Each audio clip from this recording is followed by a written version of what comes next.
Cours de physique-chimie, niveau première spécialité, chapitre Avancement d'une réaction. Partie Constitution et transformation de la matière. Au sommaire, 1. Les coefficients stoichiométriques, 2. Conditions stoichiométriques d'une transformation chimique, 3. Réactifs limitants, 4. L'avancement de la réaction, 5. Utiliser l'avancement pour exprimer une quantité de matière, 6. Tableau d'avancement, 7. Trouver le réactif limitant et l'avancement maximal. 1. Les coefficients stoichiométriques. Les coefficients stoichiométriques sont les nombres placés devant les formules chimiques pour équilibrer une équation de réaction. Ils permettent donc de traduire les règles de conservation des éléments chimiques et de la charge électrique. Exemple, dans l'équation de réaction suivante, C3H8 plus 5O2 forme 4H2O plus 3CO2, le propane, C3H8, n'a pas de coefficient stoichiométrique, ce qui est équivalent à un coefficient 1. Le dioxygène, O2, a comme coefficient stoichiométrique 5. L'eau, H2O, a comme coefficient stoichiométrique 4. Le dioxyde de carbone, CO2, a comme coefficient stoichiométrique 3. Les coefficients stoichiométriques permettent de connaître en quelle proportion les réactifs sont consommés et les produits sont formés. Ces proportions peuvent être établies en termes d'entités chimiques ou de quantité de matière. Exemple, la combustion du propane est décrite par l'équation suivante, C3H8 plus 5O2 forme 4H2O plus 3CO2. D'après les coefficients stoichiométriques de cette équation, on peut dire qu'il y a 5 fois plus de molécules de dioxygène consommées que de molécules de propane, qu'il y a 1 mol de propane consommée pour 5 mols de dioxygène, qu'il y a 2 mols de propane consommés pour 10 mols de dioxygène, que pour 4 molécules d'eau formées, il se forme 3 molécules de dioxyde de carbone, qu'il se forme 4 mols d'eau pour 3 mols de dioxyde de carbone, qu'il se forme 4 fois plus de molécules d'eau qu'il y a de molécules de propane consommées. 2. Conditions stoichiométriques d'une transformation chimique. On dit qu'une transformation chimique a lieu dans des conditions stoichiométriques si les réactifs sont mélangés en des proportions correspondant aux coefficients stoichiométriques de l'équation de réaction. Si une transformation chimique a lieu dans des conditions stoichiométriques, alors on dit également que les réactifs sont dans des proportions stoichiométriques. Exemple, la combustion du propane est décrite par l'équation suivante, C3H8 plus 5O2 donne 4H2O plus 3CO2. Cette transformation se fait dans des conditions stoichiométriques si le mélange initial de réactifs comporte 5 fois plus de dioxygène que de propane.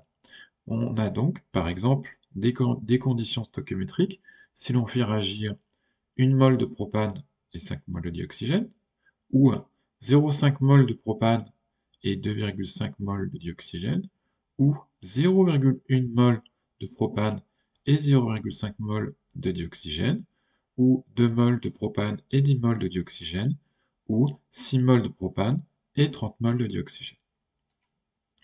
Lorsque la transformation chimique s'arrête, il ne reste plus aucun réactif dans le milieu réactionnel. Chacun a une quantité nulle. 3. Réactifs limitants. Si les réactifs ne sont pas mélangés en proportion stoichiométrique, alors quand la transformation chimique est finie, certains réactifs sont toujours présents dans le milieu réactionnel, ce sont des réactifs en excès, un ou plusieurs réactifs ont été entièrement consommés, et il s'agit du ou des réactifs limitants. Un réactif limitant est une espèce chimique qui est entièrement consommée lors de la transformation chimique. Si un réactif est limitant, alors sa quantité de matière finale est nulle, c'est-à-dire égale à 0.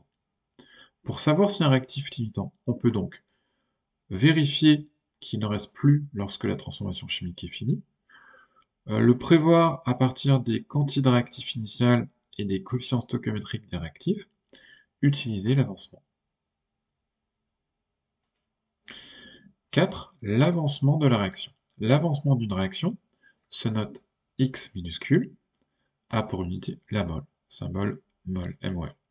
L'avancement de la réaction est une grandeur fictive qui représente la quantité de matière qui serait consommée pour un réactif de coefficient stoichiométrique 1. Donc, c'est-à-dire sans coefficient stoichiométrique apparent dans l'équation. Au moment où la transformation chimique, la quantité de réactif n'a pas encore commencé à évoluer, par conséquent l'avancement est nul, x égale 0. Lorsque la transformation chimique se termine, l'un ou la totalité des réactifs ont été entièrement consommés, et l'avancement atteint alors sa valeur maximale, notée x indice max. Entre ces deux extrémités, le début et la fin de la réaction, l'avancement prend des valeurs intermédiaires, entre 0 et x max. Au début d'une transformation chimique, l'avancement est toujours nul, x égale 0, et lorsqu'elle se termine, il atteint sa valeur maximale, x max. 5. Utiliser l'avancement maximal pour exprimer une quantité de matière. Pour chaque espèce chimique, réactif et produit, il est possible d'exprimer la quantité au cours de la transformation chimique en fonction de l'avancement. Pour un réactif de coefficient stoichiométrique 1, un réactif de coefficient stoichiométrique 1 serait par définition consommé d'une valeur équivalente à l'avancement x. Si la quantité de matière initiale était N0, alors sa quantité de matière au cours de la réaction est donc N0 moins x. Pour un réactif de coefficient stoichiométrique quelconque A, si un réactif possède un coefficient stoichiométrique A, alors la quantité de réactif consommée au cours de la réaction est A fois plus grande que celle d'un réactif de coefficient 1. La quantité de réactif consommée est donc A fois X, A fois l'avancement. Si la quantité de matière initiale de ce réactif est N0, sa quantité restante est donc N est égale à N0 moins A fois X. Pour un produit de coefficient stoichiométrique 1, au cours d'une transformation, la quantité formée d'un produit de coefficient 1 est la même que la quantité consommée pour un réactif de coefficient 1, et cette quantité correspond à la valeur de l'avancement. Par conséquent, la quantité de ce produit au cours de la transformation chimique est N égale X. Pour un produit de coefficient stoichiométrique quelconque A, il se forme A fois plus d'un produit de coefficient A que d'un produit de coefficient 1, qui lui-même a une quantité de matière N égale X, donc la quantité de matière est N égale A fois X. 6. Tableau d'avancement. Pour toute transformation chimique, il est possible de présenter l'évolution des différentes quantités de matière sous forme d'un tableau d'avancement. La première ligne comporte l'équation de réaction équilibrée. La seconde ligne précise l'état du système, c'est-à-dire le nom des grandeurs exprimées et éventuellement l'unité choisie, souvent mol ou millimol. On trouve en général dans cette ligne l'avancement, la quantité de réactif numéro 1, la quantité de réactif numéro 2, la quantité de produit numéro 1, la quantité de produit numéro 2.